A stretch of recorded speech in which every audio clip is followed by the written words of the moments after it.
নমস্কার বন্ধুরা, SI tuition academy YouTube চ্যানেলে তোমাদের ওয়েলকাম। আজকে আমাদের আলোচ্য বিষয় হলো তৃতীয় পর্যায়ক্রমে মূল্যায়নপত্র, তোমাদের ষষ্ঠ শ্রেণীর বাংলার প্রশ্নপত্র। তোমরা অবশ্যই ভিডিওটা প্রথম থেকে শেষ অবধি দেখবে। তোমাদের পরীক্ষা হবে 70 নম্বরের, সময় থাকবে 3 ঘন্টার মতো।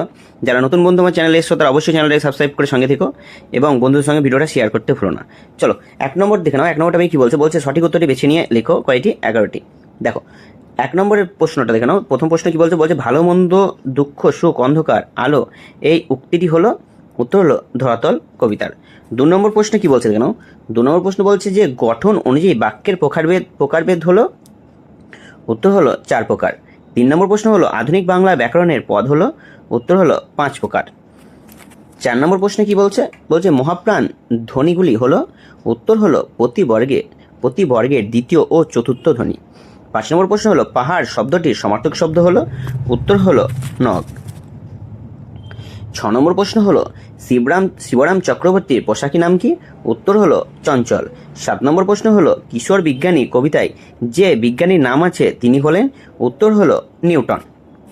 8 নম্বর প্রশ্ন কি বলছে দেখে নাও। 8 নম্বর প্রশ্ন বলছে যে হাবুর ক্লাসের ফার্স্ট বয় ছিল, উত্তর হলো প্রশান্ত। 9 নম্বর প্রশ্ন হলো যতীন্দ্রনাথ দাস অনশন করে মৃত্যুবরণ করেন, উত্তর হলো লাহোর সেন্ট্রাল জেলে। 10 নম্বর প্রশ্নে কি বলছে দেখে নাও। বলছে তুমি কি না মাগো তাদের দেশ, তুমি কি না মাগো তাদের দেশ, এই উদিতাংশটি বাক্যের অর্থগত শ্রেণীবিভাগ অনুসারে লিখো, উত্তর হলো বিস্ময়বোধক বাক্যের দৃষ্টান্ত। 11 নম্বর প্রশ্ন হলো বঙ্গ আমার জননী আমার কবিতাটির কবি হলেন, উত্তর হলো জিতেন্দ্রলাল রায়। এবার দেখে নাও 2 নম্বর টপিকে কি বলছে অতি সংক্ষেপে নিচের প্রশ্নগুলি উত্তর দাও। কয়টি? 13টি। 1 নম্বর প্রশ্নে কি বলছে জানো? সুধীরবাবুর কপালের ভাঁজ কিসের চিহ্ন? উত্তর হলো তিনি যে সন্তুষ্ট নন তার চিহ্ন। 2 নম্বর প্রশ্ন হলো দেশের স্বাধীনতা প্রাপ্তির জন্য শহীদ হয়েছেন এমন দুজনের নাম লেখো, উত্তর হলো দেশের স্বাধীনতা প্রাপ্তির জন্য শহীদ হয়েছেন এমন দুজনের নাম হলো ভগৎ সিং এবং ক্ষুদিরাম বসু। 3 নম্বর প্রশ্ন হলো সৃষ্টি যার মুসলিম রে ভাই, হিন্দু সৃষ্টি তারই, উদ্ধৃত উক্তিটির পরে উক্তিটি লেখো, উত্তর হলো মোরা বিবাদ করে খোদার উপর করি যে খোদ্দারি। চলো 4 নম্বর প্রশ্নে কি বলছে বোলিং ক্রিজে পৌঁছাবার আগে বিষ্টু কি কাণ্ড করেছিল? উত্তর হলো বোলিং ক্রিজে পৌঁছাবার আগে বিষ্টু গোল হয়ে মাঠে ঘুরতে শুরু করেছিল। 5 নম্বর প্রশ্ন হলো ধরাতল কবিতাটি কোন কাব্যগ্রন্থ থেকে সংকলিত হয়েছে? উত্তর হলো ধরাতল কবিতাটি চৈতালি নামক কাব্যগ্রন্থ থেকে সংকলিত হয়েছে। 6 নম্বর প্রশ্ন হলো কারা ছাড়া জননীর দুঃখ দূর করা সম্ভব নয় বলে লেখক ধারণা করেন? উত্তর হলো ভারতমাতা 30 কোটি সন্তান ছাড়া জননীর দুঃখ দূর করা সম্ভব নয় বলে লেখকের ধারণা। 7 নম্বর প্রশ্ন হলো সংযোগমূলক ক্রিয়ার ব্যবহার করে একটি বাক্যের উদাহরণ দাও, উত্তর হলো মেঘ ভেসে চলে। 8 নম্বর প্রশ্নে কি বলছে দেখো, তুমি এখন বসে পড়ো ননর্থক বাক্যে রূপান্তরিত করো, উত্তর হলো তুমি আর দাঁড়িয়ে থেকো না। 9 নম্বর প্রশ্ন হলো হযবরল শব্দটির অর্থ কি? উত্তর হলো হযবরল শব্দটির অর্থ হলো এলোমেলো। 10 নম্বর প্রশ্ন হলো কাকেশ্বর কুচকুচে থাকে কত নম্বর বাজারে? উত্তর হলো কাকেশ্বর কুচকুচে থাকে 41 নম্বর গেছো বাজারে। 11 নম্বর প্রশ্ন হলো একটি কর্তাযুক্ত ও ক্রিয়াযুক্ত সরল বাক্যের উদাহরণ দাও, উত্তর হলো তুমি সুজয়কে পেনটা দাও। 12 নম্বর প্রশ্ন হলো পড়াশোনা করতে বসতো এটি কি ধরনের সরল বাক্য? উত্তর হলো কর্তাহীন ক্রিয়াযুক্ত সরল বাক্য। 13 নম্বর প্রশ্ন হলো বাক্য কাকে বলে? উদাহরণ দাও, উত্তর হলো কয়েকটি শব্দ পাশাপাশি বসে মনের ভাব প্রকাশ করলে তাকে বাক্য বলে, যেমন ছেলেগুলো মাঠে ক্রিকেট খেলছে। 3 নম্বর টপিকে কি বলছে দেখে নাও।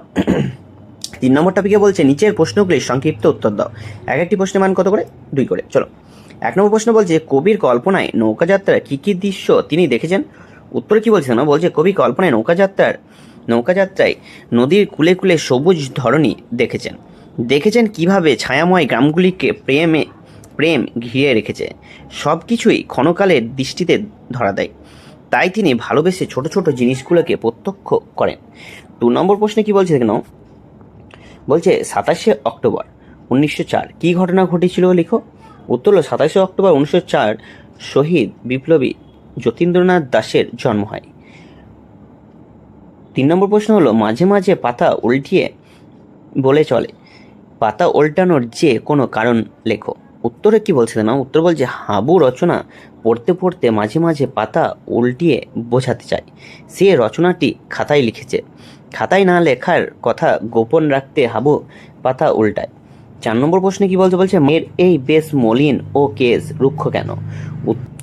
উত্তর বলছে বিদেশি ইংরেজ শাসনে ভারতমাতার গৌরব ধূলিসাৎ পরাধীন ভারতবর্ষে ভারতমাতা লাঞ্ছিত ও অপমানিত। ভারতমাতার লাঞ্ছনা ও অপমান কবিও বেদনাবোধ করেছেন।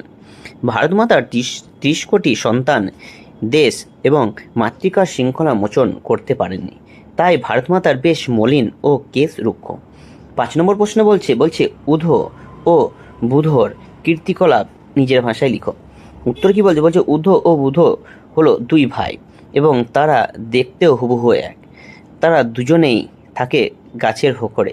উধো হলো হুকোওয়ালা আর বুধো হলো পোটলাওয়ালা।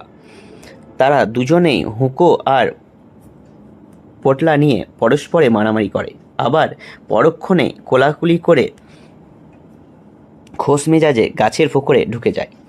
দেখো পরবর্তী টপিক কি বলছে যেন, বলছে নিচের প্রশ্নগুলি বিস্তারিত উত্তর দাও। কয়টি? 4টি। এক একটি প্রশ্নের মান কত করে? 5 করে। চলো প্রথমে দেখে নাও। 1 নম্বর প্রশ্নে কি বলছে, বলছে কিশোর বিজ্ঞানী কবিতাটি যে কোনো 4টি লাইন মুখস্থ লিখো।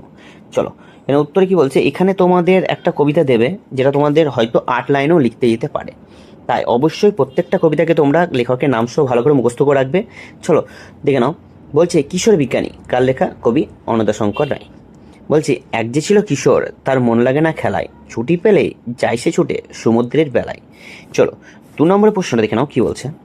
2 নম্বরের প্রশ্ন হলো যুদ্ধ করিল কাদের সঙ্গে? যুদ্ধ করেছিলেন তিনি প্রতাপাদিত্য। প্রতাপাদিত্য কে ছিলেন? উত্তরে কি বলছে দেখে নাও। বলছে প্রতাপাদিত্য ছিলেন বাংলাদেশের 12 ভূঁইয়াদের অন্যতম। তিনি দিল্লির মোগল সম্রাট আকবরের সঙ্গে যুদ্ধ করেছিলেন। আকবরের পাঠানো সেনাপতি তার কাছে প্রথমে পরাজিত হয়ে ফিরে যায়। মোগল সম্রাটকে তিনি কর দেওয়া বন্ধ করে দেন। তিনি মোগল সেনাপতি মানসিংহের হাতে পরাজিত হন ও বন্দী অবস্থায় দিল্লি যাওয়ার পথে বারাণসীতে তার মৃত্যু হয়। 3 নম্বর প্রশ্নে কি বলছে দেখে নাও। বলছে জেলে অনশনের সময় যতীন দাস জ্ঞান হারিয়ে ফেলেন কেন? উত্তর বলছে 8 দিন পর যতীনের অনশন ভঙ্গ করার জন্য ভোরবেলায় জেল সুপার, জেল ডাক্তার এবং 8 জন হৃষ্টপুষ্ট পাঠানকে একসঙ্গে নিয়ে যতীনের সেলে প্রবেশ করেন। ডাক্তার একটি সরু নল যতীনের নাকে প্রবেশ করিয়ে দেন এবং দুধ ঢালতে শুরু করে। কোনো উপায় না দেখে ইচ্ছাকৃতভাবে যতীন জোরে জোরে কাশতে থাকেন, ফলে নলটি মুখ খাদ্যনালী থেকে সরে শ্বাসনালীর মধ্যে ঢুকে যায় এবং কিছুটা দুধও যতীনের ফুসফুসের মধ্যে ঢুকে যায়, ফলে যতীন জ্ঞান হারিয়ে ফেলেন। 4 নম্বর প্রশ্ন বলছে যে হাবুর শেষের দিকে বেঞ্চে বসতে চায় না কেন? সে শেষ পর্যন্ত কোথায় গিয়ে বসে? উত্তর কি বলছে দেখে নাও। বলছে হাবু শেষের দিকে বেঞ্চে বসতে চায় না কারণ শেষের দিকে বেঞ্চে বসা ছাত্রদের প্রতি মাস্টার মশাইরা কড়া নজর রাখেন। হাবু মাস্টারমশাইদের তীক্ষ্ণ নজর এড়াবার জন্য শেষ পর্যন্ত মাঝামাঝি বেঞ্চে 3 কড়ির পাশে গিয়ে বসে। এবং এটা কিন্তু বাস্তব, এটা প্রত্যেকটা ছেলে এটা ভালোভাবে অনুভব করতে পারবে। মানে প্রত্যেকটা স্টুডেন্ট যে শেষের দিকে যায়, যেই সব স্টুডেন্টরা থাকে তাদের দিকে মাস্টারদের বেশি নজর থাকে, এবং যারা শেষের দিকে যেই ছাত্ররা থাকে তারা অবশ্যই কেউ কারো পিছন দিকে লুকিয়ে থাকে, বা অবশ্যই তারা হয়তো একটু পড়াতে কাঁচা হয়, যার কারণে এরকমটা হয়ে থাকে। তো অবশ্যই কেউ মন খারাপ করবে না এবং কেউ ভয় পাবে না, অবশ্যই পড়াশোনায় মন দাও। এবং যার যা অসুবিধা হবে অবশ্যই যারা আমার এই ভিডিওটা দেখছো তারা নিচে কমেন্ট করতে পারো, তোমাদের দাদা বলতে পারো, চাই তোমার স্যার বলতে পারো, আমি অলওয়েজ তোমাদের সঙ্গে আছি। চলো 5 নম্বর প্রশ্ন দেখে নাও কি বলছে। বলছে কাকেশ্বর কুচকুচে কোথায় থাকে? তার পরিচয় কি? উত্তরে কি বলছে দেখে নাও। উত্তর বলছে কাকেশ্বর কুচকুচে থাকে 41 নম্বর গেছো বাজার ও কাগেরপট্টি অঞ্চলে। কাকেশ্বর কুচকুচে সনাতন বয়স বংশীয় দাড়ি কুলিন এবং দ্বারকাক। সে পেশায় একজন ব্যবসায়ী। হিসাবি ও বেহিসাবি, খুচরো ও পাইকারি সকল প্রকার কার্য কাকেশ্বর কুচকুচে বৈজ্ঞানিক পদ্ধতিতে সম্পন্ন করে থাকে। পরবর্তী টপিকে কি বলছে দেখো, যে কোনো একটি অনুচ্ছেদ রচনা লেখো। 5 নম্বরে থাকবে তোমাদের, আর এটা তোমাদের অনধিক 100টি শব্দ তোমাদের লিখতে হবে। এখানে দেখে নাও, বলছে আমি এখানে 3টে উল্লেখ করে দিয়েছি। স্বামী বিবেকানন্দ, গাছ লাগাও, প্রাণ বাঁচাও, একটি ভ্রমণের অভিজ্ঞতা বা তোমাদের স্কুল নিয়েও তোমাদের দিতে পারে, ঠিক আছে। আর এখানে আর একটা তোমার দেখে নাও, পরবর্তী টপিক দিয়েছি যে কোনো একটি বিষয় নিয়ে পত্র লিখো। এখানে আমি 3টে টপিক তুলে দিয়েছি। কি তোমার বার্ষিক পরীক্ষার প্রস্তুতি কেমন তা জানিয়ে বন্ধুকে একটি পত্র লিখো। বিদ্যালয়ে অনুপস্থিত থাকার কারণ উল্লেখ করে ছুটির আবেদন জানিয়ে প্রধান শিক্ষকের কাছে একটি পত্র লিখো। অসুস্থতার কারণে তুমি কয়েকদিন বিদ্যালয়ে উপস্থিত থাকতে পারোনি, ছুটির মঞ্জুরি আবেদন জানিয়ে প্রধান শিক্ষকের কাছে একটি পত্র লিখো। তো অবশ্যই তোমাদের রচনা বলো চাই চিঠি বলো, এগুলোর জন্য সেপারেট আমি তোমাদের আলাদা ভিডিও বানিয়ে একদম দিয়ে দেবো, যার কারণে সেখানে তোমরা প্রচুর সাজেশন পেয়ে যাবে। যারা আমার এই চ্যানেল মারফত যারা পড়াশোনা করতে চাও বা এই নোটগুলো পিডিএফ আকারে নিতে চাও, তারা অবশ্যই আমাকে কমেন্ট করে জানিও। দেখা হচ্ছে পরবর্তী ভিডিওতে। ধন্যবাদ। আর ভিডিওটা অবশ্যই বন্ধুদের সঙ্গে শেয়ার করতে ভুলো না, আর একটা লাইক অবশ্যই করে যেও, চ্যানেলটাকেও সাবস্ক্রাইব করে যেও।